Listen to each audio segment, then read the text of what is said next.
Good morning, good afternoon, good evening, and welcome to another edition of The Big Picture, episode 19, the podcast with great guests, great interviews, great perspectives. My name is John Allen Namu, and I'm not going to say who you are today. You guys will just introduce yourselves, Vizuri.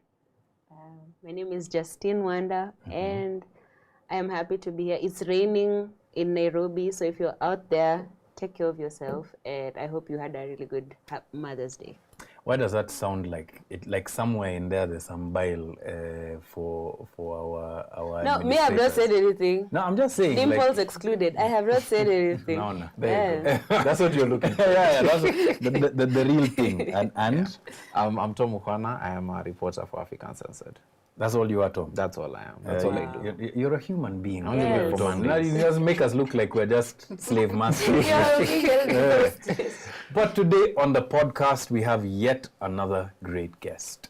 Hanifa Adan, the unstoppable, unflappable, indefatigable, indomitable, right? Hanifa Adan, unapologetic truth teller, writer, activist, journalist. And her article, it's called The Lie We Grew Up With, Your Tomorrow's Leaders. The Lie We Grew Up With, Your Tomorrow's Leaders. It's gone viral, and it has elicited quite a number of reactions, not least from the person who not dominated. He took just a bit of, it was hardly a paragraph. Yeah. The Kotu Secretary General, Francis Atwoli, flew off the handle at Hanifa Adan, and I've been following what's been happening on your X and the kind of threats that you've been getting. First of all, Pole Sana. But we'll be just discussing that and many, many other things. But first of all, welcome to the show, Hanifa. Thank you for having me. I've been seeing you guys a lot, so it's good to be here. Hey man, it's been hard. It's been hard to get you. You have no idea how many times people have suggested Hanifa napiga simu, then sijui uko wapi, mara uko wapi, but I'm glad that we have you on set today. And we've got lots of stuff to discuss, guys. It's been a bit of a mixed week, right? Not least with your article and the kind of things that it's elicited. And so short brief on Hanifa's article. She's discussing the premise that, Kenya's leaders today are not the leaders that they ought to be. And you'll stop me if I'm wrong. That the youth occupy a very, very small part of Kenyan leadership. And this is not just political leadership. This is leadership in many, many facets of public life. And that the promise, you are tomorrow's leaders, has been instrumentalized to ensure, I think you call it pacification, right? Pacifying young people, to ensure that they never really question, they never really ask for your rights. But you have a history in asking, in demanding actually those rights, a very long and storied history. And what this has touched off for our audiences who are watching and perhaps don't have context is quite a bit of a debate, not just between Hanifa and the Kotu Secretary General, Francis Atwoli, who's been at the helm for 24 years. Tom, you are 1 year old when Francis Atwoli became the Secretary General. That's crazy, man. Yeah. That's absolutely just mind-boggling. Yes. But it's not just between you, Hanifa, and Atwoli. It's between Atwoli and I've seen Martha Karua. Previously, prior to your article, I saw Kivutha Kibwana also chiming in and talking about this whole retirement thing, like, when are you going to retire? Yeah. And now, due to the petition that you've launched, let me just look at the numbers here. 11,891 people have signed a petition. In 1 day. In 1 day. It was at 5,000 last night. Yeah, it was 5,500. Absolutely insane, Hanifa. That if this is not active citizenship, if this is not public organizing, I really don't know what is. Hanifa, my first and perhaps only question for this first passage is, like, what motivated you to write about this misnomer of the youth being tomorrow's leaders? And why did you use the example of Francis Atwoli? Yeah. Well, first things first, I think we need to debunk this "we are the leaders of tomorrow" narrative. And we ask ourselves serious questions. When is tomorrow? Who built this tomorrow? What is this tomorrow? So we are hearing tomorrow. When is this tomorrow? I think for us, tomorrow was portrayed the idea of tomorrow was portrayed last year during the Gen Z protests. You see leaders emerged. Everyone was a leader, doing things in their own capacity from wherever they could. So I think they're intentionally telling us this, you are the leaders of tomorrow, so that, you know, we are comfortable. You're being pacified. So it's become just a slogan. How is it, why is it a tomorrow when tomorrow is here, by the way, and the leaders you said, the leaders of tomorrow, are jobless, wandering around, hopelessly, roaming around this country. And the people who said that are 75 years old, and they're at the helm of powerful institutions for decades. So we need to debunk that tomorrow narrative. When is tomorrow for us? When is tomorrow? And that's, I like the question, but I also liked the examples that you gave. Yeah. That she was 12 years old when you first heard the expression, we are leaders of tomorrow. Well, I can tell you, I'm no longer a young person, but I was told the same thing. And I actually remember when we were told this. This was now during... We are leaders of tomorrow. Justine, this is your first and only warning. Ndio mimi ni mzee lakini must we advertise? Shabat on your leaders of tomorrow. Okay. Anyway, yes, I was told this very early in our time, and the interesting thing about it is that every time I looked up to who those leaders of today were, at that time, people in the frame were like William Ole Ntimama, of course, Daniel Arap Moi, Nicholas Biwott, all of these guys in their mid-40s, going into their 50s and to their 60s, and, you know, being told that we were leaders of tomorrow. But when I looked at the opposition as well, some of the people at the front were also quite, you know, advanced in the years. But why it felt truer for me when looking at the opposition was that there was this category of younger leaders who are really driving the change behind that. So transpose that to today, right? And if you were to paint that tomorrow, yeah, Hanifa, what does it look like? Because I think there's that question that a lot of people are asking themselves. What does tomorrow actually look like? And you ask yourself the question. So what does tomorrow look like for Hanifa? Tomorrow for me, in our current state, we have a very high unemployment rate in this country, youth unemployment rate. For me, tomorrow would be, you know, we have a lot of wasted potential for youths. I wish they would be put into use. I wish youths would thrive in their talent. I wish institutions, which majority are older people who don't understand, I think, what the digital era is about. We have talents, new talents. So tomorrow would look like, for me, youths being utilized in these institutions, and wherever it is, they will thrive. We have graduates, unemployed graduates. And I swear, I don't know how best to explain this. But if you take a look at these demographic statistics and what it is people have studied for and why they're still unemployed up to now, if we had a very working state, we would have each and every one of us, you know, utilizing their talents. This older generation, I'm so sorry, I'm not trying to bring ageism or stereotype them, but we are in the digital era. I think we have a lot of potential we are wasting with the youths and their talent that they're capable of doing. Last year showed us that. I don't know, but it was 80% digital. It worked 80% because of the digital era. The digital organizing. Yes, so tomorrow for me would be institutions being replaced by new talents, you know, and kama umefika age ya kuretire, go home please. We can't be out here locked outside. Yeah. Whether it's politically, economically, we are locked. Youths are locked outside. They're gatekeeping opportunities. Yeah.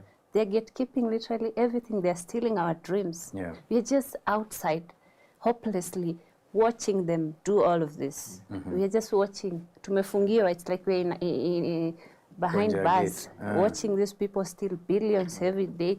We are watching them steal our future. Tomorrow for me would be youths thriving everywhere with their talent. New talents getting in. I know it's hard, you can't counter unemployment 100%, but it cannot be this bad. Year after year, every single day, we have new graduates. Graduation ceremonies are not even ceremonious anymore. Who is happy graduating? No one. No one is even happy graduating, because where are you going? What are you going to do? Yeah, I think Darius Okola in his book about the protest, The Anatomy of an Evolving Riot, right, talks about how even the parents who have put their children through school are looking at the promise that is ahead and are wondering what's going to happen for my children. Their children are looking at them and wondering, why is it that my mom and dad have taken so much shit, like, excuse my French, right, from a system that doesn't seem to respect them. And so your point is well made. I think there's a lot of, in a sense, at least here, I'd say you would be preaching to the choir. But to those people who have a lot of respect for Francis Atwoli, why did you pick him specifically?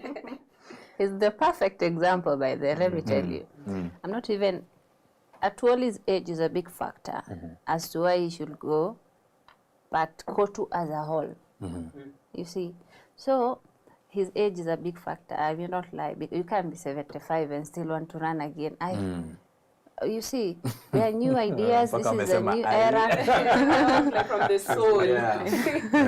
It's a new era. There's nothing a 75-year-old is understand. Let me not go there. So I picked Atwoli. Like, I liked what you said. It was just 2 paragraphs of him and Kotu. He's the perfect example. He's been at the helm of such a powerful institution for 24 years. 24 years. How are you not even tired? You see, he's been there and no tangible changes have been seen. For serious union around the world, as you're saying, I don't know. I hope you understand how powerful unions are. Unions are such powerhouse, especially politically. I chose Atwoli because just the other day he admitted that he is working for the government. Kotu is for the state. And that is not the first time. Atwoli has been openly aligned with different regimes for years, openly. That goes against what Kotu should represent, or the unions, because you cannot cozy up to the political elites and still fight for the poor working class. True. They you cannot look go at hand in someone hand. like one of his predecessors, Dennis Akumu, and you really, like, Dennis Akumu must be turning in his grave, looking at some of the things that have happened under the stewardship, not just of Atwoli specifically, but in what unionizing and organizing has been like, for Kenya. And you're right. And I think this is why your article has touched such a raw nerve, because unions aren't just employees looking for their rights. They are a political constituency. And a political constituency that he was saying, he himself was saying, 4 million people. Those are very many people to have, a very important interest in the country. Justine, I want to come to you first, and then Tom. When you saw this debate about youth being the leaders of tomorrow, and then now it became this whole thing between Atwoli and Hanifa, what were your initial thoughts? Like, what struck you about that debate that as something that you were left thinking about? I think I'd like to agree with Hanifa, especially on the age thing. There's a very big disparity of how older people operated in the world. The world in which they existed does not exist anymore. And a lot of us just kind of try and understand, oh, they're old and maybe their eyes don't see that well, but at the same time, we see it. We see how much has fallen apart. We see how much we've regressed for workers' rights, how much unions are actually manipulated and used against the people it's supposed to serve in every sector. We've seen this happen with doctors. We've seen this happen with nurses. We've seen this happen even like what are they called? Casual laborers. Like, a lot of them are either fully ignored, they're not even at the table, but then someone will figure out a way to like tap into their frustration to mishandle not just their present but their future. Again, it just shows up like that.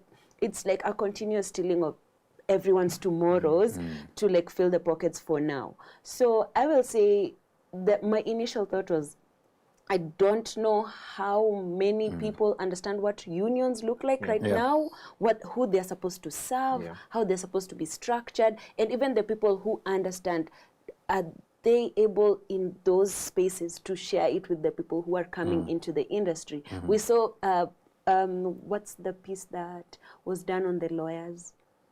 Or blocked at the bar. Yes, blocked at the bar. Yes. We've seen so many engineers who are fighting for their rights. Like almost every single sector of people are begging to be let into the space where their stories are not, oh, shika 50K and look away. Like that's not or in the changing. State House uchukue appointment letter. Exactly. Right? Yeah. And we've seen even teachers, like teachers' appointments are being hawked. Backdoor streets, because you're supposed to be able to get your appointment later in the mail if you had a working institution. Yeah. But because of how much corruption and how much the union itself is working against the people there, MPs are hawking teachers' letters and people are paying to get jobs. So is it a question of, as Hanifa has put it, the youth being locked out of opportunity, or is this a question of a system that is locking out undesirables in general from the feeding trough, right? Because there'll be someone who is my age, who's been tarmacking for years, and he's like, I'm not young anymore, but I'm experiencing some of the same things, right? So Tom, actually, I want you to come to answer this one. What's your view? Is it both and, or are you leaning more towards this being some sort of strategy against progress, in terms of blocking progress of young people? I think it 100% is exactly what you said.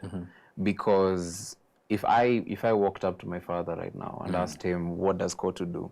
I promise you he doesn't think Kotu is involved in his life in any way. But he works. And he's part of a union. He works in the medical field, so he probably is part of a union on that side. But we've been made to believe, actually, most people would think Atwoli is just a politician. No one knows that he actually has a role to play. Like a political operator, not a representative. But the office of workers. he's holding has such significance in Kenya, not just in Kenyan politics, but also in Kenyans' lives. We were just speaking about this, how the most important thing to him is the annual Labor Day, a minimum wage announcement. And then he retires. Not that kind of retirement, but he retires to his chambers and continues politicking, right? And being dramatic in interviews. But his job should be advocating for every single union in Kenya. And what saddens the most is to see that the person who is coming after Hanifa is a teacher. And teachers are the people going through exactly what Justine said. And to me, that just blows my mind. But I do hope that by the end of this whole conversation, people understand just how significant that office he's been holding for 24 years is. That Kotu as an institution was not perfectly designed for workers. Like maybe the intention was also to kind of buy into what they can get from workers, what they can take from workers, by having someone in that particular position who they can control. Because I have not read Sessional Paper 10, the one that was... Sessional Paper 10 of 1965. Yes. Tomboya Apia wasn't like the proper homie. He also shafted some people so that he could get ahead. And I think that that shafting of the time was also, again, a stealing of people's tomorrows. And I think it keeps getting replicated after every generation. There are some people who fight back and they hold the line, but it's not enough. Well, here's what I'll say about Sessional Paper 10 and maybe how it plays into it. It is a form of, not elite capture, but giving advantage to the elite. Because the crux of Sessional Paper 10 was that government resources would be dedicated to high potential, high yield areas. And then we'd have this sort of like trickle down effect where now the lower the lower potential areas would benefit from other places that have better rainfall, etc. But that essentially was shorthand for the same places that the colonials liked, right? And then it becomes this thing that's bastardized.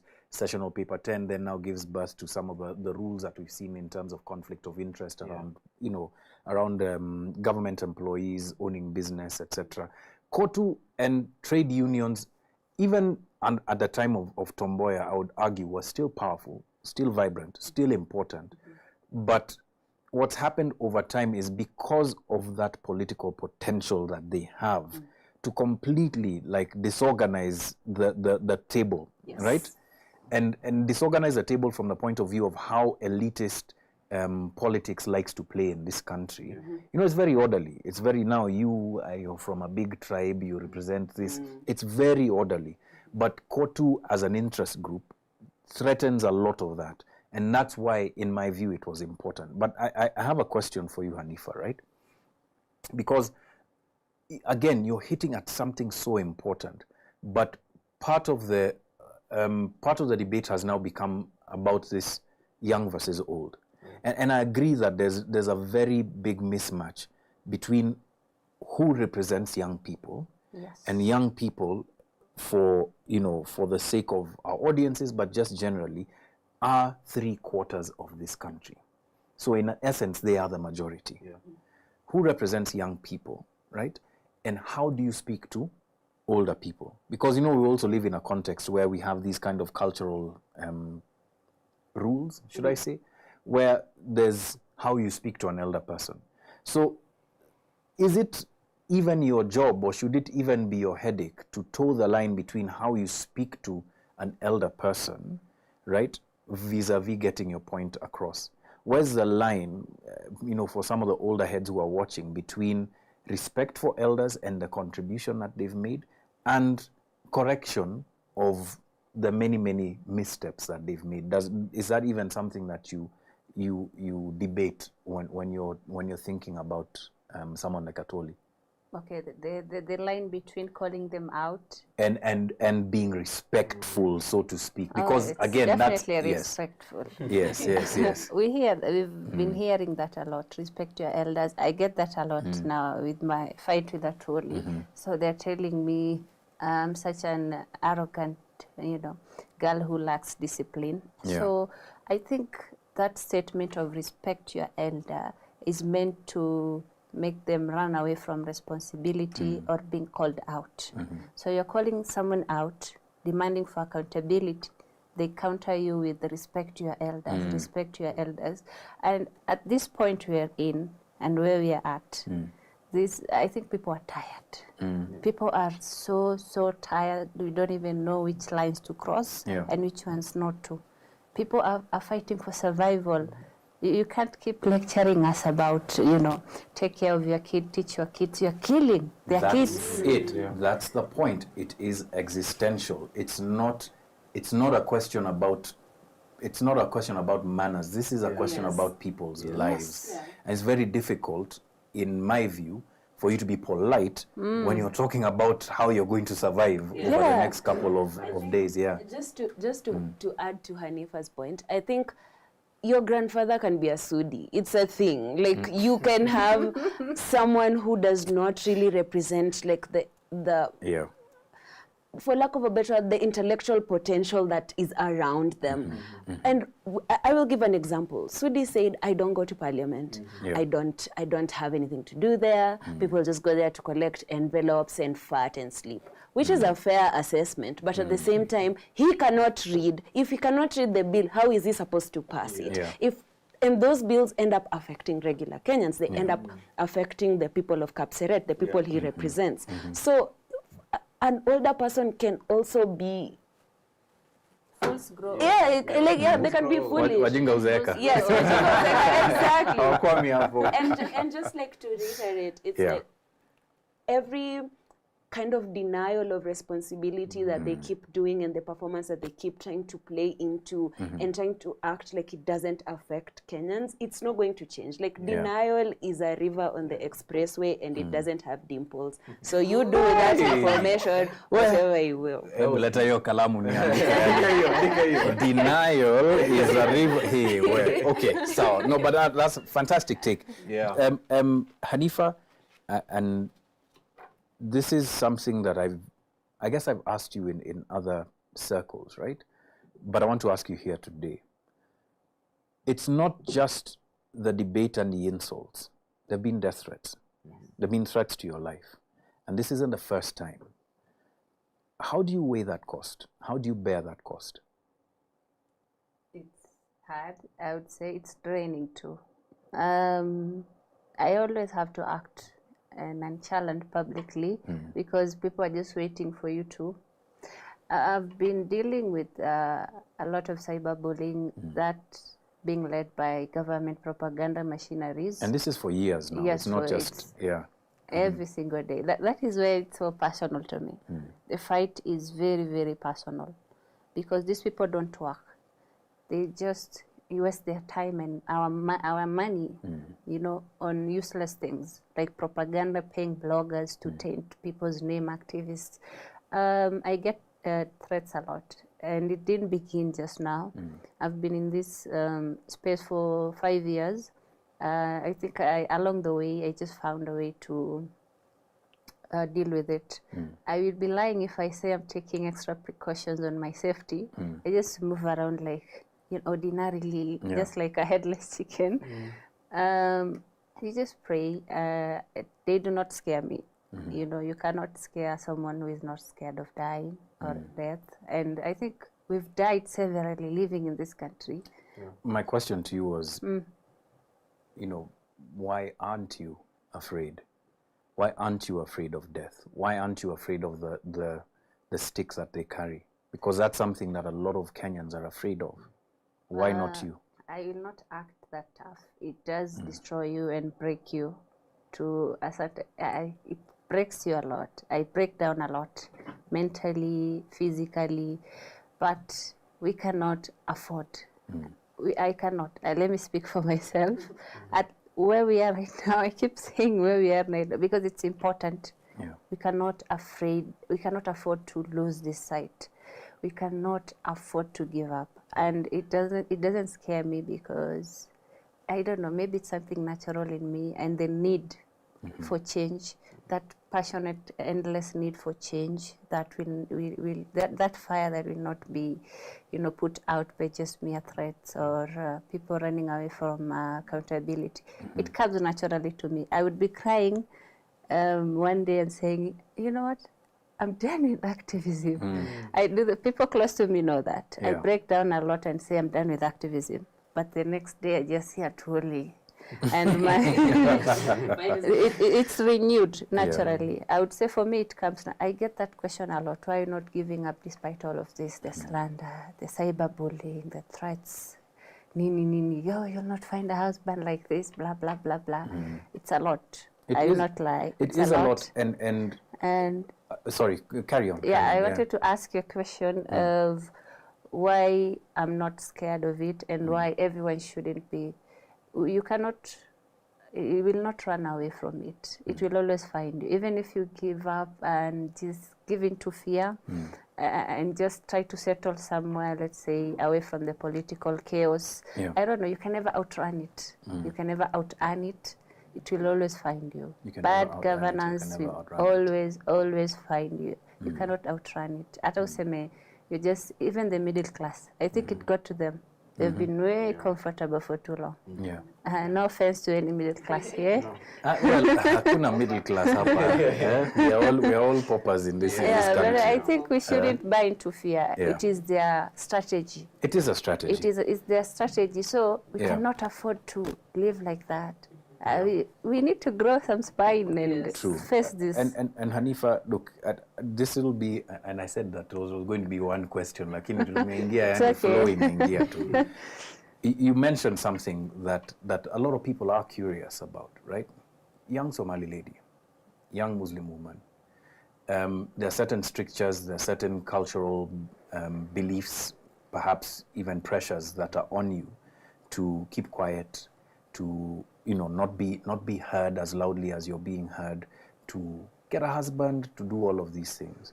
Now, how do you balance that against the duty that you feel, and how do you explain yourself to perhaps people who are well-meaning when they say that? Because I don't think everybody who comes and tells you, by the way, Hanifa achana na hii kitu, it means it in a nefarious way. There'll be people who are friendly but are thinking about your concerns, about your welfare, and then they come and ask you that. So what conversation do you have with them to, you know, to then, I guess, get them to your point of view? Yeah. Just Yeah, to please. add, I think I would like to ask you, what are the positive consequences of your bravery, just so people can understand like what Great this question. means for you. Great question. I'll start with you. So one of the things that keep me going is the kind of influence and a bit of power I have to drive change. So I can make a tweet about a certain situation and it changes the next day. So why would I give up? You know, such power and influence, such trust within the public sphere, which is very hard to get. Like the public. Yeah, so a lot, honestly. I keep forgetting to mention this. The majority of people who've been supporting me endlessly, I enjoy a lot of privilege. I can now say, you know, I need a laptop, I need a phone, and then people would volunteer saying, this is for your good work. So that is what keeps me going, by the way. People tell me to not give up. Anything you need, if there's, you know, for your safety, just ask us, we will give you. Wow. So the support is a lot and it's amazing. I'm so amazed. And so the positives, the pros of what I do that keeps me going is that we've changed a lot of on Twitter. You've seen it. I think you knew me before the Gen Z protest. So we've been able to solve problems that existed for decades in just few months. We've been able to, even the Gen Z protests just started on Twitter. So it's created so, you know, it's been so impactful. I can't even afford to give up because I know what I can do. That's why I can't even go against myself and continue with activism, because I can change a lot. We can change a lot through a tweet. So that's one of my positive. I can change this with a tweet. So why not? You know, a TikTok video. You've seen what the digital world has done. And your point of, I don't know if I've answered. Yes, perfect answer. Yes, so your point of, so let me say this, being a Somali lady from the minority group and a Muslim lady and a lady, being a woman too, it's hard. So being a woman and being in this space is already hard enough. So imagine being a Muslim and being Cushitic. So it's extremely hard. The misogyny is doubled. So I have to fight a lot of battles. The misogyny, the slander, the political class, it's a lot. And I am always in meetings with elders who've approached my dad. Say, my dad is always approached. Even when I appeared in the BBC documentary, they're always pressuring him, telling him, tell your girl to pipe down. Tell her to not appear in this international interviews and all. And my dad gladly, and I'm so glad that he lives in Nairobi and doesn't have the typical Cushitic mindset, not in a bad way. I'm just saying he just grew up differently. But my dad has never really tried to stop me from doing anything. I think along the way he got used to me being like this. He gave up. And also one thing with me is no one gets to tell me, no offense to my parents, I love them all and my family, but no one can sit down with me and try to get me out of this, of doing the right thing, even if they're my parents. And they understand, which is okay for all of us. So I'm so honored to have such a family. No, you'll never find any of my family members trying to meddle or, you know, push me in a negative way. And for people, to make people understand this in a lovely manner, I would say a lot of Muslims are proud of me. So they will always tell me, you know, that's our girl, that's our girl. It's That's nice. It gives I'm me happy a lot of that hope. there are more people who support you than those who then you know, are trying to, you know, to come down on and pull you down, right? That's what community does. Exactly, exactly, and that's a positive thing. Like Tom, you met Hanifa in the trenches of 2024. Looking back at ukikimbizwa na kuwekwa kwa kwa Mariamu, right? Looking back at that time, and both Hanifa's role, because you were reporting this, right? Both Hanifa's role in the moment and what that has become as a moment for Kenya. Like, what's your assessment of people like Hanifa and the work that she does? I probably I don't know if you remember Justine, but I said this, that she can't, and this is it's a wrong assessment, right? It's a very unfair assessment, actually. That she can't do any wrong in the movement. That was in that time. I understand that she's human as well. This is a lot of weight to put on her shoulders. Yeah. But at the same time, I tend to feel the same fire that she feels. And I know you've even called me out for this, Jan, that I tend to sometimes blur the lines between journalism and speaking my mind. But I just can't help but do it. The same way she can't help but keep on tweeting about things. Because I feel as if we're in the fight of our lives. Yeah. Not, and you said this again, that I got a birth certificate before I got a journalism degree. Why are you throwing your words back at words back at me? You say that. You say that. Yeah. You say that. So to me, I remove this. I use journalism to lend myself to society. So I understand where she's coming from. If you ask me today to give up journalism, and I remember somebody asking me this, I told her that there's nothing else that I think I know how to do. Yeah. Just because that's the one thing that I feel I can do that will change my life and also change the lives of people around me. To me, this feels like the fight of a lifetime. It's the fight of a lifetime, because these arguments about respect, about following procedures that are meant to cage you, these arguments, they dwarf in comparison to the future that we are killing in exchange for these things. The respect that the president keeps asking for and his stooges, it compares in no way to the future that they steal from Kenyans day in and day out. So if these hashtags call these people names and they're stealing money from the government coffers that would take someone to hospital and provide medical care, then there isn't a word that can be said to them that will measure up to the amount of effect that they have on Kenyans' lives every day.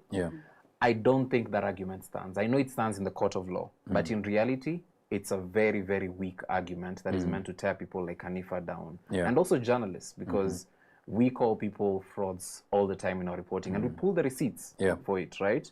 But the fact that I called you a conman in an article and pull the receipts of your conmanship, you can't accuse me of being disrespectful. Did you call me a conman? No, I didn't call you a conman. How many angalia sana? Like, hey, my God, like, where's the article? I'm just saying that that there's so much accuracy in everything that we say online as journalists and Hanifa as activists that should stand before these arguments that people put up, like you should respect your elders. These things that you're doing are dangerous. People storming into parliament was driven by frustrations. The August House did not respect their opinions on things, and that stole their future from them. And people like Hanifa emerge, and I'd argue the same of you as well, Justine, that in as much as you had been doing a lot of social commentary with comedy, and Hanifa, you've been doing this online. You know, I remember the Paipu issue. I remember what you said about what were Mandela that got you in a lot of trouble. You know, in as much as you've been doing all of these things, I'd say possibly because of the history that we've had with leaders kind of betraying the cause, there are people who look at you in the same frame and are counting down the days and the hours to when Hanifa will betray her convictions. And to this point, a question that arises oftentimes is, what do you make of people like Kasmuel Makore, Morara Kebaso, who very recently also wants to sort of join up with Kasmuel? Is it an unfair assessment on your part of what he's doing, choosing to use a system that is already established to generate a kind of change that he's looking for. Same with Morara, because he's using formal political structures, etc., and organizing, you know, in a way that he knows. Is it an unfair assessment by you that he is a betrayer, or is it just different strokes for different folks, and that people shouldn't be looked at as betrayers, as Morara was saying the other day? This one has turned and shaken her head. Yeah, but let me start with you, Hanifa. Like, what do you make of them? Well, that is a very hot topic. Why is it? I mean, It's it's opinion, yes, you see. Yeah, but anyway, carry on. Yeah. I would start by saying that the Mau Mau killed the traitors more than the white people. So for me, I think people, I'm going to speak for myself. Yeah. Because I do not think anyone who got absorbed into the same system they were fighting against, anyone dining with the oppressors, has anything to say about the oppressed or this fight we've been having since last year. We are in the same space. We were in the same space with Morara and Caswell. I know what it entails. We refused to be at the table. We flipped the table. So there is no justification. There will never be any justification that anyone who sides or dines with the oppressors will give that will make them, not guilty of betraying us. Yeah. And I keep repeating this. People were killed. I think we have a duty to never forget that. People went to the streets. We were just lucky that it was not us. Yeah. But we have a duty to represent them. We have a duty to continue with the fight, and the fight will not be continued with the oppressors and the people that caused their deaths. And I said this on Twitter, and I'm saying it again. Kasmal said in an interview that our people are turning up on the autopsy table, so we cannot turn up at the dialogue tables or something of that sort. I didn't articulate it as well as he does and Maybe did. it's because you don't have a suit. So Yes, it's important. Yeah. What changed? So what changed for him? He's now at the table having dialogue. You cannot have dialogues with people who killed the people you are fighting with, the people you are alone. I get very emotional when I talk about this, but I don't care how petty people call me or emotional. You cannot have dialogues with your oppressor. You cannot eat at the same table that you want to flip. Yeah. You honestly cannot come out and say you're representing us, the youth, the fight, this good fight that we are in, and you are aligning with the oppressors. He goes around with the ODM, and the orange tie he likes wearing. He is on TV every single day trying to delegitimize us, saying this and this, who and who was paid, who was not paid, this and that happened. He's delegitimizing us. That didn't work for him. Now he wants to come back. And Morara, I think he's confused. I don't know. I'm actually baffled and shocked at how this guy is so flexible. He's, I don't know, his flexibility cannot, I don't know, cannot, Sielewi, why do you not have a stand? Stick somewhere. Yes. You were just with Mathakarua the other day. Yeah. And now you are with Kasmel telling us to forgive him, and you are looking at your phones, mockingly laughing at what people are telling you. You are laughing at, trying to act cool. And that is the playbook of the political class, where that is what they're doing with our fight. They're mocking it, look like they're cool, and they're not bothered. So I will say this in a very genuine manner, and we are not fighting. So when I talk about Morara, I'll call out Kasumod, which I honestly do not want to engage in much with it online, because people tell me I'm being a distraction or there's a lot of infighting. But I will say this: anyone willing to tolerate the lack of integrity lacks the integrity themselves. You cannot be selective with the integrity. Okay, I agree to the extent that there's a certain bar that we need to be able to set. But I think a week or two prior to your article in The Nation, Louis Ngunyi wrote an article about moral absolutism. I was just trying to pull it up to remember that. I saw that. Right, you saw it, right? Yes. And there's also a constituency of people who believe that Gen Z's young people writ large are being absolutist in their approach, right? Like, I can't deal with you because you are not up to my moral sort of like code. And I guess it begs the question, are there people who exist in this space that then young people would be willing to work with, or are we dealing with kind of like a black swan phenomenon where we know that it could, that sort of person or people or movement could exist, right? We just haven't seen it yet. And this will be my last question before we move on. Justine, I'll start with you. This is a difficult thing to ask, because I am probably a moral absolutist, because I just don't trust you if you, again, with the flip-floppy thing, like today you're here, tomorrow you're there. What are we supposed to trust? Who are you?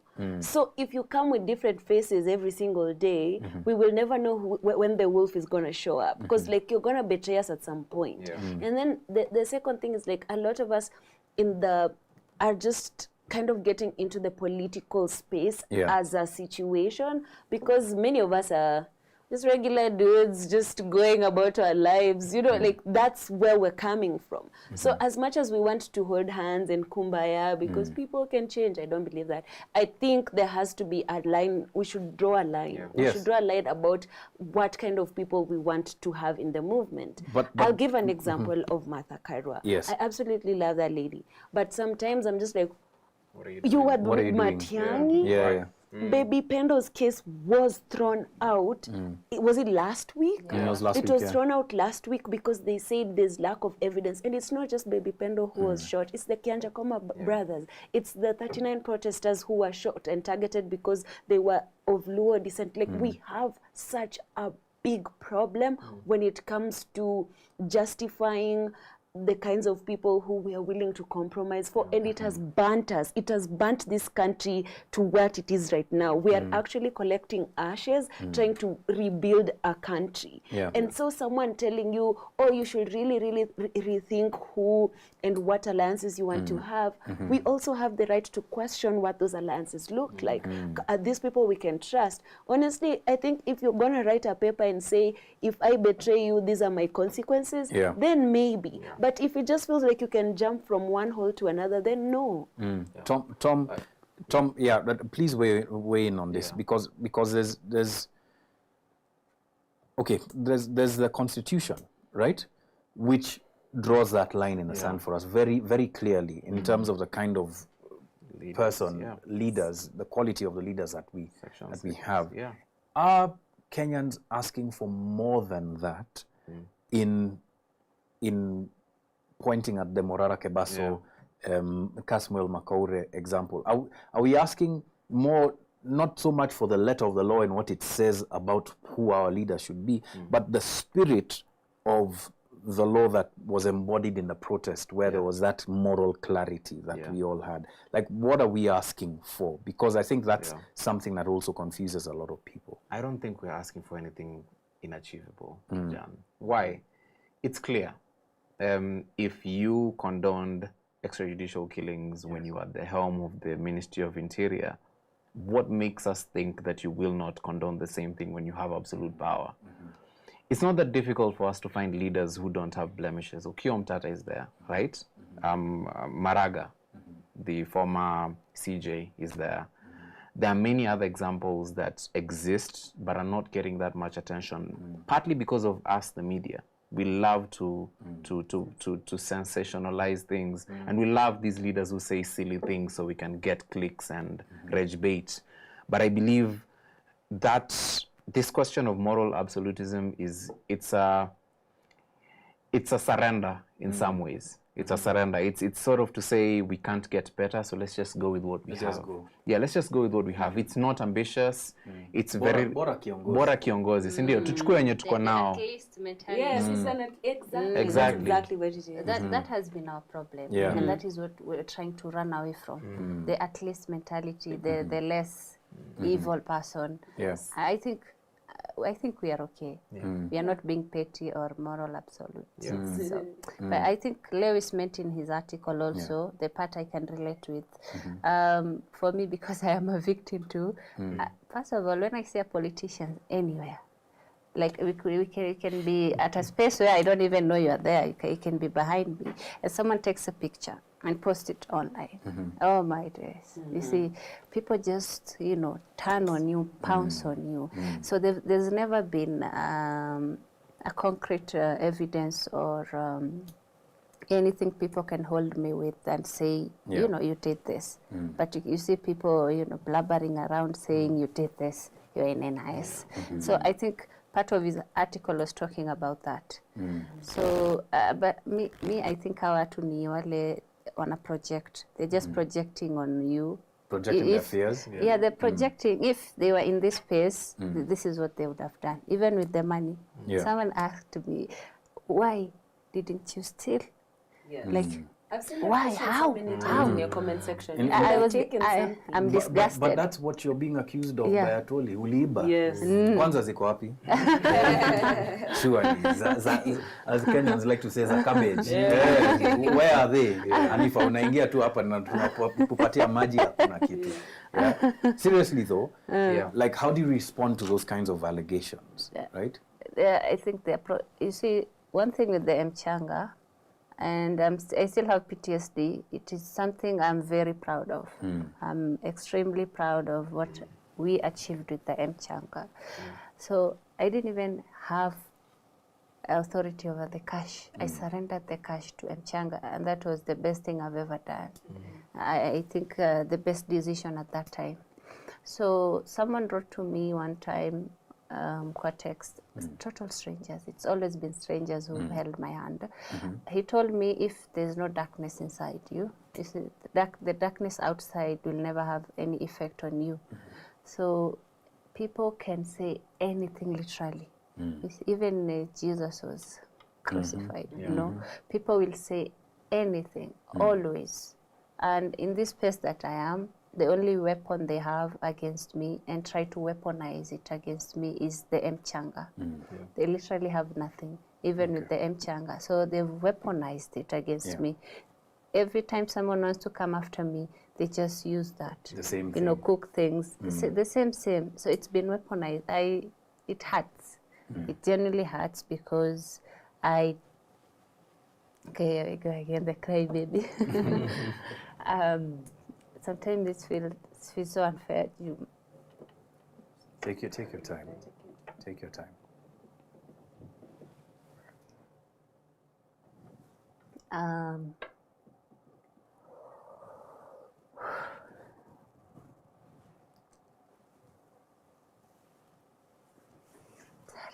No worries, we're here. I said I didn't cry You today. take your time. Yeah.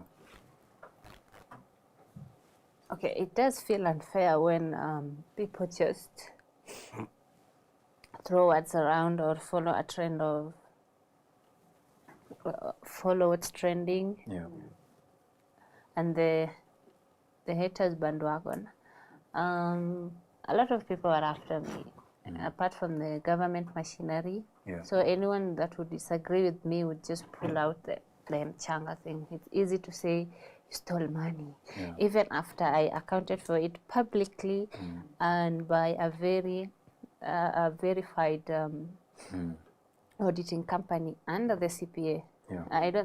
You cannot cook such figures that was audited by companies under CPA, I think. So no one would take such a risk. Why would anyone even try to do that? So I publicly accounted for it, but they still weaponize it against me. You. Yeah. it sucks. I did my best with this, and I asked God why I had to be in this position if it's going to be weaponized against me like this. It sucks, and I think people are projecting, and I'm glad I still have the support, the majority support and love. That is what keeps me going. So it's the price we pay for. Speaking of love, kuna mtu hapa kwa comments. I'll just say, just so that we can get a bit of levity, is Phantom says, natujua kama Hanifa akona mtu, na kama sisi nywele ngumu tuko na chance tukishoot shot. So, just know that in as much as the people who are hating on you, there's lots of people who are fans of you. They keep me going. And they do, equally love and support them. And we will win this war. We've got one more topic to discuss. And look, last week was chock full of stuff. Internationally, there was Pope Leo the 14th, who, he was Habemus Papem. I don't know how to say. He became the new Pope, right? Celebrated his first Mass, talking about Gaza, etc. There seems to also be white smoke between China and the United States with regard to a trade deal. They're supposed to be talking about the details today. In a couple of hours, if not right now. Unacheka wewe. Anyway, utaniambia. The Catholic, the white smoke thing. Okay. Anyway, and at home, a very important process is now going into Parliament, which is the nominees for the Independent and Electoral Boundaries Commission. Have you heard that collective? You know what? Tired, you are saying on behalf of all Kenyans. Yes, people are tired, but we must pay attention to what's happening, even if, for those who believe that this process has been messed up ab initio, that we understand exactly what's happening. Tom, Justine, Hanifa, you guys have been following this thing. Me, I've been fighting my own wars online last week. So, so Tom, you take this one. I think it all just plays to the anxieties everyone has. Why this guy, and why was it done in the manner in which it was done? Okay, these names that are in this list, I can say fairly obscure. No one knows about these people. No one knew about them, at least not as much, before this list was taken to the president. But this is the same president whose people have spoken of extending term limits. We've had people saying he'll rule for, I think last week another MP said 10 more years of Ruto. And I know Justine is getting incensed with everything that I'm saying right now, but I don't think it's a long shot for Kenyans to ask who are these folks and what are they doing here. Because you also have a history of IEBC chairpersons just playing cards with the election results and rigging them in the end. I don't think the anxieties are unjustified. These people have fairly, let me say, clean records, and I can prophesy that in the next 1 week we'll hear of huyu ni mtu ni msomi, somebody with a clean, but we also have wasomi stealing from the government every day and night. So I don't think these anxieties are out of place. I don't know if Justine has anything else to say, because from the way these people look to me, they look like the typical, should I say, technocrats that are appointed into these positions, people with very little political. Well, Ethekon, not really. So he was a county attorney for Turkana County. In as much as it's a and there was a scandal. And there are scandals. Turkana, but was he a politician though? He's not a politician, but I think this is the thing, and this is not to cast aspersions on his personality, but some of the evidence that's been coming out about the corruption. I mean, there have been Senate committee investigations of the kind of corruption that's taken place in Turkana County, while Joseph Nanok, who is a presidential advisor, was at the helm of the county. And while Ethekon was his county attorney. So there are, as you said, justified reasons for suspicion. Yes. Right? But we can't hang people on suspicion alone. And I wonder what needs to happen. And maybe Justine, Hanifa, this is where we can chime in. What needs to happen with that institution to build trust in it? I remember I remember when the Electoral Commission of Kenya, prior to it becoming the IEC and then the IEBC, was one of the most trusted institutions in Kenya. This is prior to 2007, with the handling of the referendum, with the handling of the 2002 election. Samuel Kivuitu's ECK was, bar a few institutions, one of the most trustworthy. And you could see what happened when trustworthy organizations deliver a result that people feel that kind of faith in. With an election that has so much riding on it, what do we do to build trust? Right? Is it even our job? Una smile, Tiari. Is it even our job to build trust? I think it's already lost. It's already lost. Yeah, so then how do we go to an election with an institution where there's such low trust, with a result that literally will determine our futures hanging in the balance? Honestly, at this point, and I think I've said this before in a previous episode, I think we should just be given our ballots and you just like hold it up in the air and like everyone gets to see what you actually voted for. Because these closed ballot sessions, they're being taken advantage of. And also... We tried that in 88. No, I'm tried saying... that in 1988 with Mlolongo, but anyway, carry on. And then there's like the appointments are being done by the executive. This is, I think, where the biggest problem is, because like the executive appointments have been continuously outrageous. We've seen the reshuffling of cabinets every 3 business days, where it's like, okay, today I feel health, ni wewe. Like we can't keep we're doing guesswork on the cabinet level, and that's something that's affecting everyday people. Yeah. And then we are tasking this very executive that has made some very questionable decisions over the last couple of months with a very dire and extremely important process to the Kenyan people, and we are asking them to do the right thing. They can't even tell us who is abducting Kenyans. They can't even tell us who is shooting Kenyans. Well, I mean, today he said that it would stop. But anyway, yes. Yes, continue. okay, you've hit the stop button. Okay, and is that how justice works now? It's like, oh, I pressed stop, Imeisha. After like, refusing. yes, After refusing. After denying, Yes. after being pushed. And it's only when there's a foreign leader who's in power that all of this conciliatory talk is kind of pulled out of the shelf, dusted off, and spoken about. Eric Mugendi, our managing editor, has a great question, and I want to direct this to you. It's not really a question as much as it is a statement, but it's something you can speak to. He says, here's a question: why don't we know the people in charge of electoral commissions in places like South Africa and Ghana? Because when institutions work, the people at the helm remain invisible. What's your take on that? Like, if the institution of the IEBC worked, would it matter who was at the helm? I think yes. And currently the problem we have is he's playing into the patronage book. He is appointing his cronies, appointing people he has ties with. So as long as it's not neutral, we can talk about this the entire day. Nothing is going to change. I asked on Twitter in the morning, I told people you need to talk about IEBC. This is passing us. We need to pay attention to what is happening at IEBC. But you know what people are saying? Everyone has given up. They're saying we don't care, you know, who Ruto puts there or who is at the helm of this institution. They will be guiding our votes when the time comes. So that is how badly people have given up and how badly IEBC has lost its glory. People have given up, and it needs to be neutral. I'm looking at those comments now. People have given up. Yes, they don't even care anymore. They're saying we will stay the night. We will have our own system of controlling the votes, of seeing what's happening, and we can't even guarantee the success of that, unfortunately. We don't even know how that will turn out. How have we really reached this point as a country? Is this what we're doing?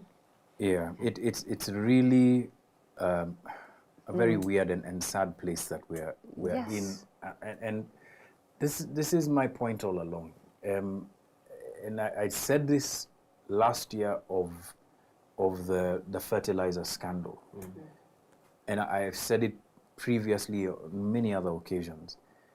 The most damaging work that this regime and regimes past because it's not purely the work of William Ruto's regime. I say that the Uhuru Kenyatta regime has had a big part to play in this. Even the Mwai Kibaki regime has had a part to play with this. The Moi regime, up past, but what this regime particularly seems to have attacked with a lot of, voraciousness is institutions. Yes. State capture.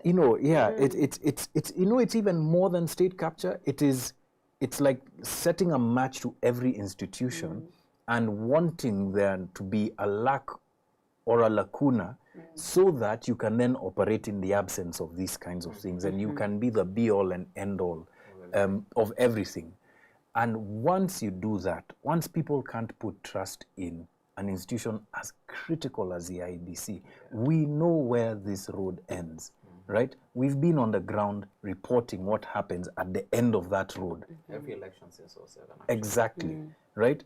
And the denigrating of institutions in our country is going to cause us a lot of pain in the future. This is why I'm of the view that we have to really think about, as you were saying, what's happening at the IEBC, what needs to happen for us to be able to build trust in it, or to have it in some shape where people will accept what the outcomes of that election will be. Too late now? It's not too late. Started at the wrong foot.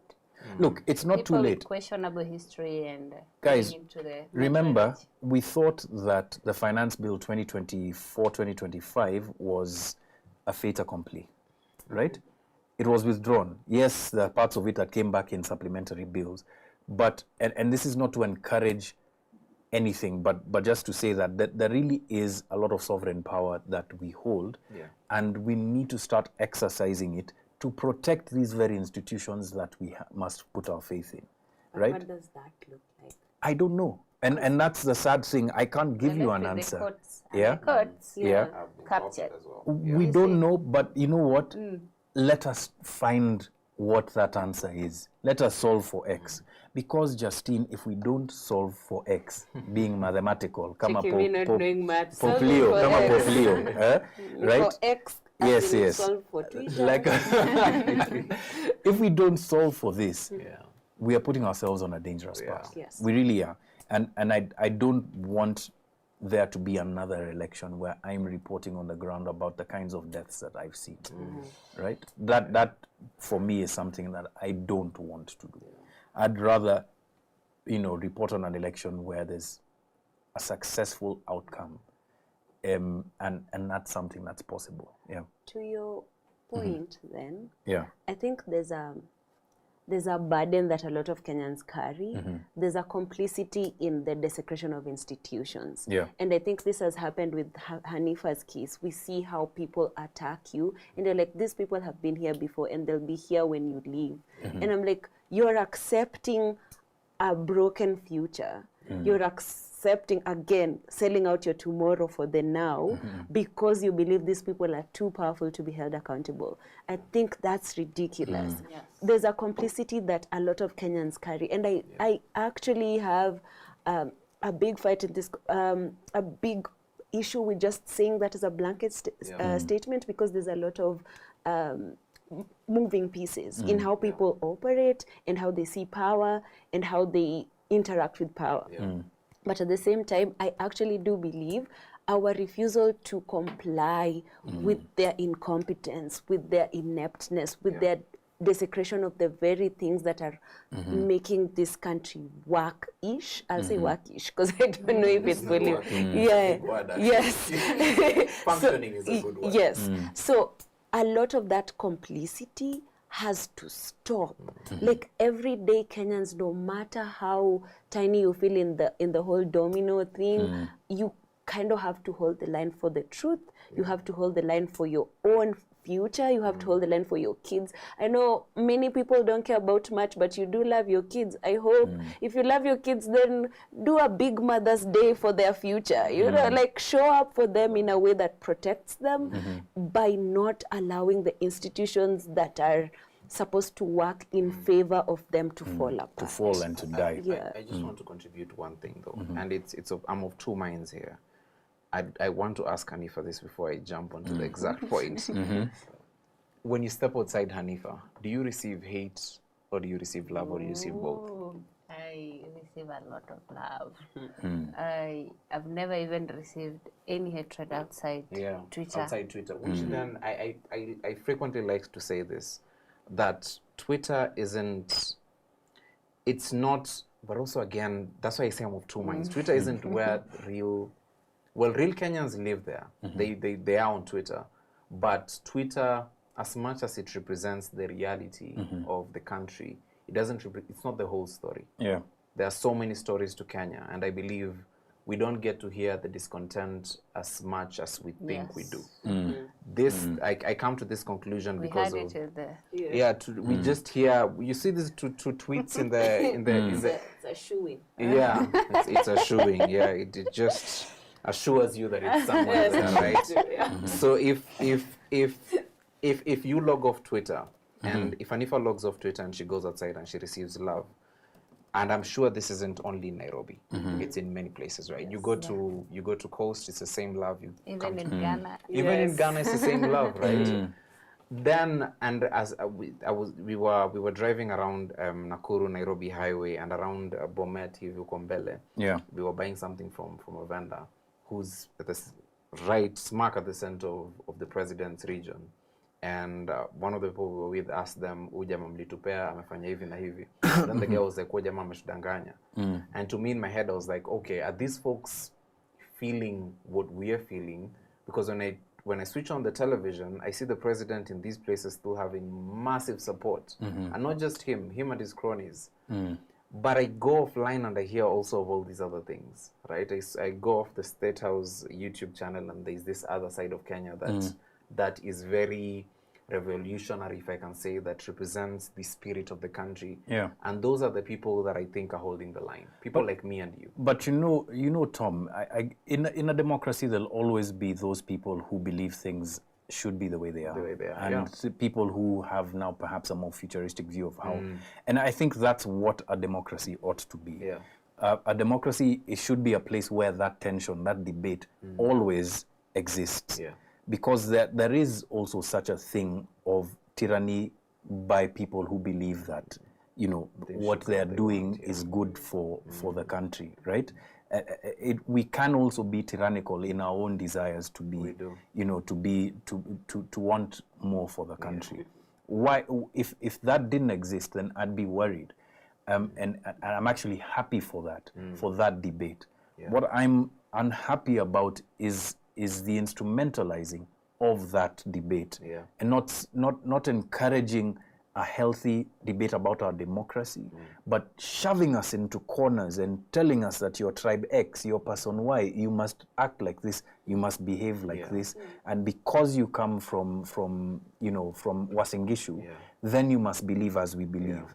That for me is the challenge. That for me is what we should be getting over. That for me is why the Kotu conversation, just to bring this home, is important. Because the Kotu conversation is about more than Atwoli versus Hanifa. The Kotu conversation is about the livelihoods of people who put bread on the table, like your father, right? Every day, having a stake in this economy and having a representative who actually is speaking on their behalf.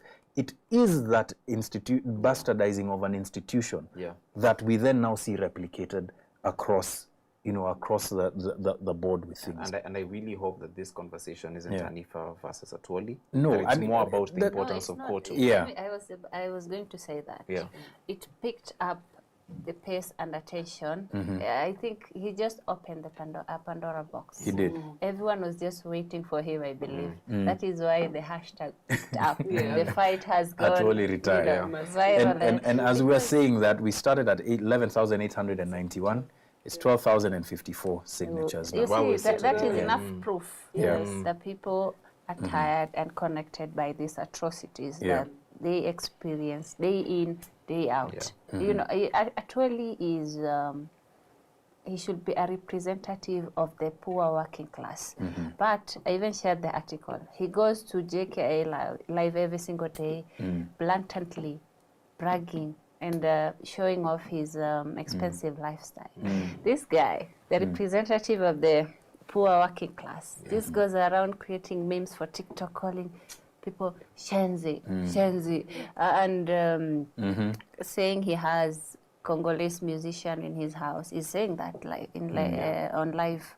He has musicians. Anapenda raha. He said anapenda raha. He's also blatantly, the arrogance.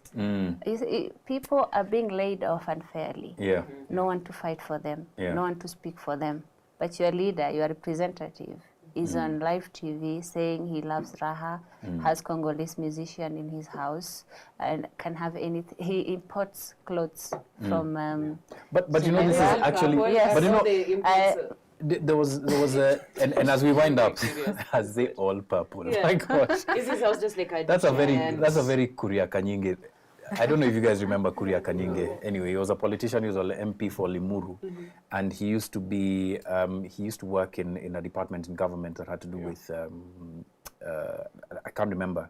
It had to do with vehicles and standardization. When he joined the system, no 2 days would he wear the same suit, and every suit would match the car that he drove. Like, I saw this personally because we were neighbors in Limuru. Crazy. It was that was mad. like the Sonko before. Yeah. Crazy. Now, for real, that's actually a very good template to use. But look, guys, we are, you know, past time in terms of the time that we had for the conversation. Hanifa, I'm going to leave you to give us your last thoughts about the state of our democracy. But I wanted to read a couple of comments here and then just dap the people who are online. Thank you for watching.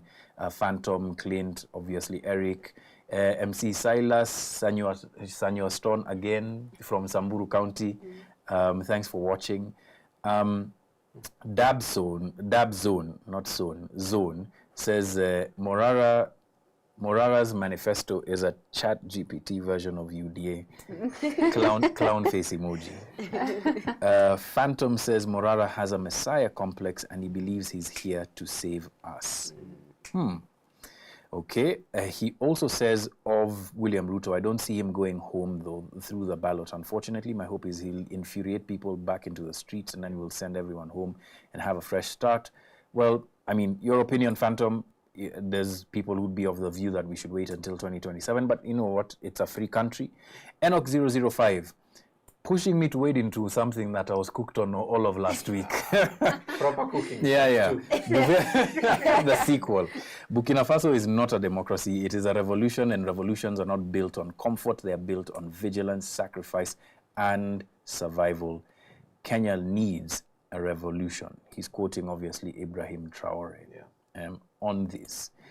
Look, a lot to be said again of Ibrahim Traore. I think one of the things that perhaps I should have said last week is, and what is, stop laughing. I don't want to be cooked. You know, but one of the things that I should have said is that perhaps aside from the facts that we were talking about, and we were talking about this, is the symbolism of a person like him and what he means for Africans, that someone who would speak that way and move that way and want to change their country in the way that is coming out. I think for me, that's the symbolism that a lot of people are identifying with. I identify with it. You get? It's fun. Yes. Yeah. I identify with it as well. Clinton Abdallah says, keep up the good work, Hanifa, never tire. Last words, Hanifa, about this debate on young people versus old. If there were a magic wand that you could wave and you have a 35-year-old, 45-year-old person in power and replicas of them across Kenyan leadership, what would would that be now your Thanos moment where now you go and you retire? Or what is it that you would then require of those leaders, those young leaders that you now want to see, you know, get through these gates? Well, I think one of the problems we have currently as an uprising, as a movement, we were told we are not a movement, is we need to consolidate as youths. If, like, I had that magic stick that would do one thing right now and it would be 100% right, something I'm trying and with other comrades to put forward is youths consolidating and coming together. We're just, everywhere. There is beauty in the disorganization and being leaderless. But if I could, I wish we can get this right. I'm trying to write an article about that for Wednesday. So how can we come together, not wanting to associate or align with the parties that have been there that do not serve us anymore. So how can we consolidate, come together, minus all the corrupt shenanigans that we've been dealing with for years? How can we come together?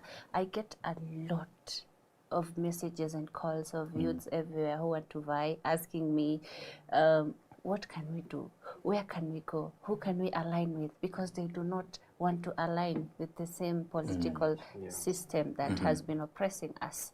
So I am so glad that we are getting this right by wanting a fresh start. But I am so disheartened that I can't put my hand, or neither one of us can put a hand to this and say, this is how we should move. This is how we're moving. And when I say youths in leadership position, I mean youth. We mean youths with integrity, youths who are more of leaders than politicians. So I guess not everyone that comes up and is youthful, that wants to get into political power, is good for all of us. I wish you can just, but we are working on that. One of the cons of being leaderless is that you don't have that collective voice, that voice that tells us, let's go this way, let's have a sit down. We are aggressively leaderless. You'd come up with something and they tell you, but I see the beauty in being leaderless. I believe we should decentralize leadership. Everyone is a leader in their own space, at their own capacity. That is what last year proved. So am I answering your question? Umejibu na umeniwekea hadi ni sosa. I just want to say that we will get this right. I know we look a bit politically disorganized, but the political trajectory in this country has changed. The political awakening. Actually, you said outside Twitter, we see there's a lot of dissatisfaction with the system. Yes, and we are seeing it. I love it when I'm seeing people in the villages having protests, because no one on Twitter told them to do that. No one on TikTok told them to do that. So I believe there's the political shift we've had, and we just have to maintain that. And I love how people are complaining that they've been turned into activists nowadays. Everyone is an activist. So people are complaining that we used to talk about this on a certain day, but we're here fighting this regime. I don't want to say the word, but yes. And we will get this right. We just have to consolidate and move forward. I am so glad that people are so aggressive against joining the system or aligning with them in any way. I'm just so glad about that. And we should be proud of ourselves. I don't care how the older generation comes here to tell us about respect or disrespect. You killed us. You see, you murdered people. It's a heavy what cross. Moral authority do you have to come outside and claim respect? You're claiming respect because we're asking you for accountability and asking for good governance. No one, and I repeat this, and I'm saying this boldly, no one in the political class has any moral authority to demand for respect. And we need to define and redefine the term respect. You cannot run away from responsibility by telling people to respect you, respect the elders. So no one in the political class, I know I'm being petty, but has none of them have any right, any moral authority to demand anything from anyone.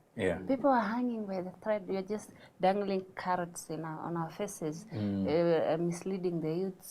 You're peering through crisis. No tangible answers, nothing. Even there they talk. There's no, we're the only ones left, honestly. Hakuna watu wengine. Akia Mungu, I'd have wanted you to go on, but nitalimwa na watu wako hapa nyuma. Sure. But look, Hanifa, wanasemanga period.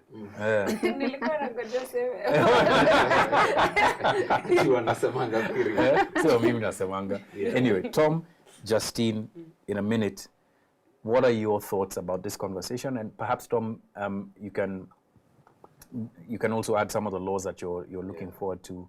And then Justine, I'm sure gonna one or two things to say here as the comments come in. Martin Wali Owino says, big up. He's saying big up team, but I'm sure it's mostly for you. History will remember you when we finally cross a bridge. Kenya is pregnant for change. Oh. Powerful. Yeah, Tom. So I say this every week, people should lend themselves to a better future in however way they can. And for us, I think we're going to lend ourselves today by looking at a specific bill here that was tabled in February last year. It was proposed in February last year by Senator Esther Okenyuri, how to say this right. It's the County Civic Education Bill, Senate Bill number 4 of 2024. And this bill, it depends how you look at it, right? But from where I sit, it's a wolf it's a wolf dressed in sheep clothing. It's a wolf in sheep clothing, right? Yeah. Because I'm just putting it in the chat for our guys on YouTube. So it says that the purpose of the bill is to establish a legal framework for the promotion of civic education in Kenya as an essential tool for building responsible citizenship, civic engagement, and democratic values among the citizens. And it seeks to empower every Kenyan at the lowest level with civic knowledge. But so altruistic sounding. Yeah, sounds nice, right? Yeah. At the surface, it sounds nice. But inside it, as much as it claims it releases funding and establishes legal frameworks around civic education in Kenya to make it mandatory for the government to fund it, it puts some guardrails around a space that shouldn't be guardrailed. Because civic education in Kenya is working at the moment. We have civil society organizations that are actively working to educate Kenyans on... The finance bill is a successful example of that. It was people online and CSOs putting themselves out there and their causes out there. But this bill, among the things that it's proposing, is it wants to make sure that every NGO in the country that seemingly, and this is one of the vague things that they'll use to exploit this bill to their advantage, and by them I mean the state, which has been autocratic since its inception. It claims that every NGO has to be certified by the government to conduct civic education. They're gatekeeping. Yes. Now, to me and to all of us here who are sat here, I believe, this feels like a bold attempt hidden behind so many words by the government to control CSOs. And They control the narrative. Exactly. Around. If you control the CSOs, which have the machinery, and by this I mean the intellectual machinery to dissect these laws and put these things out for Kenyans to understand them, that means you're controlling the narrative. And you'd remember that last year, CSOs were the same organizations that were blamed for causing quote-unquote anarchy. Ford Foundation. Yeah, Ford Foundation. Yes, I swear. You shouldn't be a victim of it. Like, just pour the oil on Justine. So that was me. Yeah. So the purpose of this bill looks nice on the surface, but underneath it are guardrails that shouldn't exist. Civil education shouldn't be hoarded. It shouldn't be hoarded, nor should it be the province primarily of government to dictate who can and can't talk about civic life. And this comes in light of Mukuru Social Justice Center being summoned by the DCI for screening the BBC documentary and talking about it, and also conducting civic education. That was wild. That was really wild. I saw it on my X today, and I'm like, anyway. Yeah. Also, Boniface Oguta, I would like to say this in solidarity of him. He's been battling court cases since last year from Kisumu. He's one of the major mobilizers there. He also has a case tomorrow, Tena. So they've been trying to sort of exhaust people with these kinds of him. cases. They want him to give up and just be in done with Aitangwa lawfare. Yes. And Kwame called it grinding you down. Grinding you down, yeah. Justine, your final words. I would just like to point out that there's a Pan-African white conference on family values that is coming your way on 12th of May. When is today? Yes. So I think it's 12th of May to when? To 15th. It's 12th to 15th, yeah. And it's white people, essentially. They added like a few black people there so you don't suspect. And they want to teach you how to run your families and who constitutes a proper family, which is crazy to me because a lot of the things that these particular institutions peddle, they peddle a lot of purity culture. I think there's something, I don't know if, Hanifa, you've ever heard this, it's called biblical sexuality, which at us, we're just like, me, I don't know which chapter of any book that is. And also they're going to fight a lot of like abortion rights, any rights to divorce. So I will just say this, African families are complicated. We are not structured the same way as families outside. We don't only value nuclear families.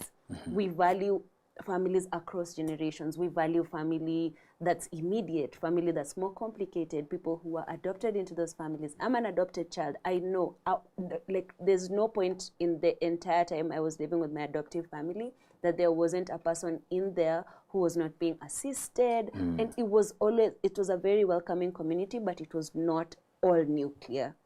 So if you make all this, like even at the very basic level, the family level, you're trying to govern how people, what constitutes a family. It's going to make it very difficult for people to take care of their children. They're trying to come after comprehensive sex education. And we've seen comprehensive sex education actually helps people, help stop pedophiles. It helps stop abuse in families because then kids know how to speak up for themselves. They feel very protected in the communities that they're in. So introducing any kinds of laws that stop people from speaking out, from having a family and community that's not conventional, actually puts a lot of people at risk.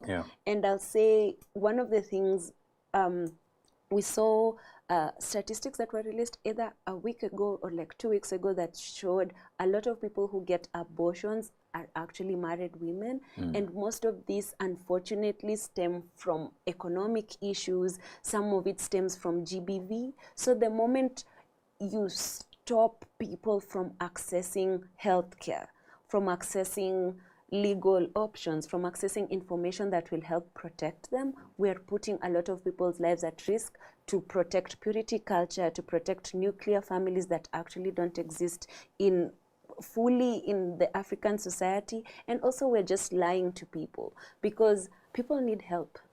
People need a lot of help. And if you stop the help at the point of like, you're a married woman, you should put your head down and keep going through all the suffering because, I don't know, heaven is submission or something. But at the core of it, you're actually endangering people's lives. This is not about family values. This is not about safety for kids or women. This is not about anything outside of neo-colonialist terms being brought into people's houses. Yeah, at its core, I think it's the Trojan horse, like you said, for neo-colonial thought in trying to be able to dissect what religion, what spirituality, what values that has in an African home. And that Trojan horse, unfortunately, was not very well disguised. And it will end up dividing people even more because the moment you start breaking people down into parts and telling them you can't be this, you can't be this, you can't be that, it's very hard for people to formulate community because they end up being excommunicated by their families because they are no longer a virgin. Look, it's just... Yeah, look, I mean, that conversation, an entire show. It is. That conversation, an entire show. Unfortunately, we don't have another. It's not this show. But look, I mean, points well made, guys. And I think we ought to kind of keep our fingers on the pulse of these specific movements so that we're able to at least, from our little perch, explain or dissect or analyze what's going on. I want to return in my closing thoughts to the debate that you forced onto the public, not forced, but really introduced to the public, between young people and the old. And whereas I see the value that old people have to contribute to fertilize the ideas of young people, I agree that young people in this country have been held back for too long. And interestingly, change has always happened on the back of the efforts of young people. And so I want to remind people of a song that I like. Yes, I looked for the lyrics, yes, and I'm not going to sing it. No. No, you'll understand why. I'll just read it. Hapa sijiamini. No, where tulieni. Okay, why don't we play Guess the Song? Haina noma una namna, tuseme bora uhai, haina maana. Achia noma Maulana, life kwenye streets kakiumana. Juu kuna siku youth wataungana. Haina noma una namna, wakadinali, toto wa mama. So you see, if I sang that song, I would butcher it. I don't have the grit in my voice to be able to sing it, but I love that. I love that chorus because it really speaks to the hopelessness, but at the same time, it strikes a chord of hope for when young people really do unite and rescue this country from itself. And I'm waiting for that day. I hope that I'll be here, right? With those many words, guys, thank you very much for watching this episode of The Big Picture. Most thanks to you, Hanifa. Hanifa, you know, a lot of people don't say this of you, and in our journalistic skepticism, it's always important for us to stay on one side of the line. But as a human being, I know the value of what you do, and I appreciate the value of what you do. And I think it's important for you to be told that, because in as much as you will make mistakes, and we'll likely be there to critique or criticize them, it's important that you know that your work has value beyond the things that you see and you observe. And a lot of people here would agree with that statement. Hanifa, Adan, thank you very much for joining us on The Big Picture. You've been a brilliant guest. Yeah, folks, look, the show keeps getting better and better. Thank you for your comments. Thank you for your criticisms. Some of them, right? Western puppet. Right? But thank you nonetheless for watching the show, for commenting, for being part of this growth and this journey as we try and do what we can as journalists, as people who are in social commentary, and to really look at the state of our country and our continent and try and ask questions that perhaps are uncomfortable, but always look at the bigger picture. Right? This has been episode 19 of the Big Picture podcast. We'll see you on the next one next week. We'll catch it. You can catch this episode on all of your Spotify and Apple and podcast platforms. But for now, wacha seme asante and goodbye. In the next episode, we return to Westlands and South B in Nairobi. Two neighborhoods where forceful evictions and demolitions disrupted lives and livelihoods.